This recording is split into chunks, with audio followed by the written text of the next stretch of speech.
नमस्कार बच्चों, स्वागत है आपका भूगोल के इस कालांश में। बच्चों, इससे पहले हमने देखा था आंतरिक हलचलों से संबंधित भूकंप और ज्वालामुखी को आपने देखा होगा।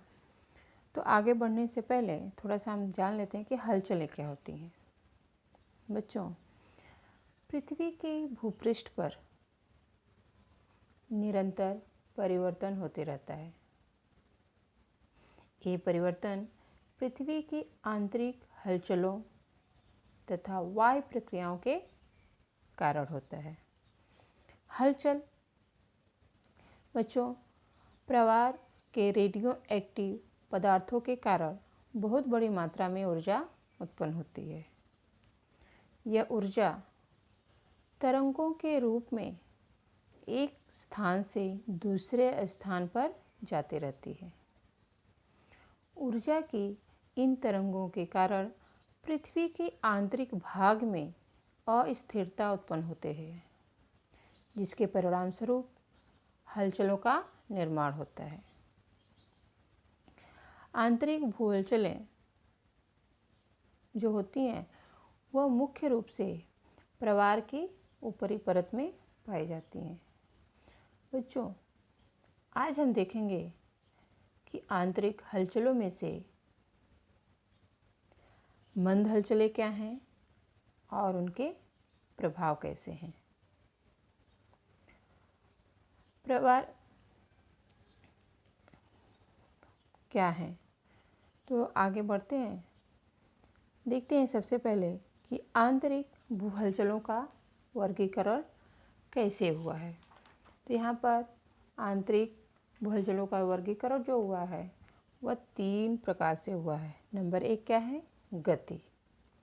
तो चलिए देखते हैं गति क्या होती है। गति के बारे में जानकारी लेंगे। गति का अर्थ होता है भूगर्भ के अंदर तैयार होने वाली ऊर्जा की गति।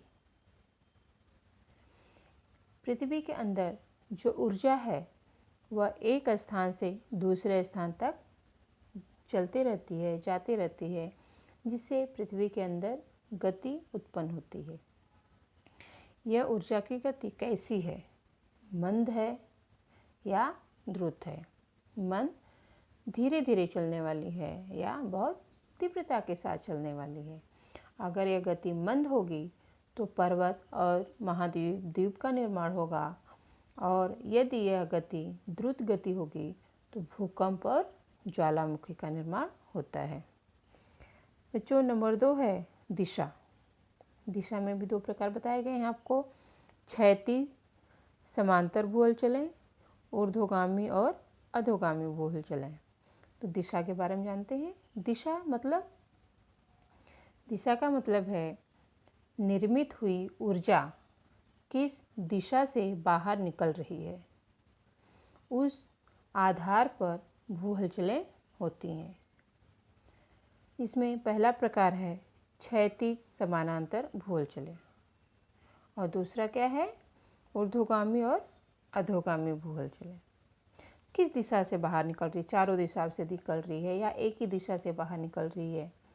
तो पृथ्वी के आंतरिक भाग में स्थित ऊर्जा का ऊपर दिशा की तरफ होने वाली हलचल को हम ऊर्ध्वगामी हलचल कहते हैं,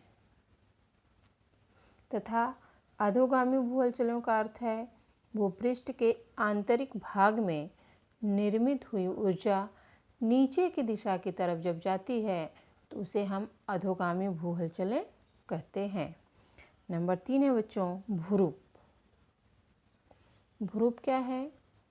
पृथ्वी पर जो विभिन्न रूप, विभिन्न प्रकार के उबड़ खाबड़ जमीन जो दिखाई देते हैं उन्हीं को हम क्या कहते हैं? भूरूप कहते हैं। जैसे महाद्वीप, द्वीप, पर्वत, घाटियाँ, पठार, नदी इत्यादि। इसके भी 2 प्रकार हैं।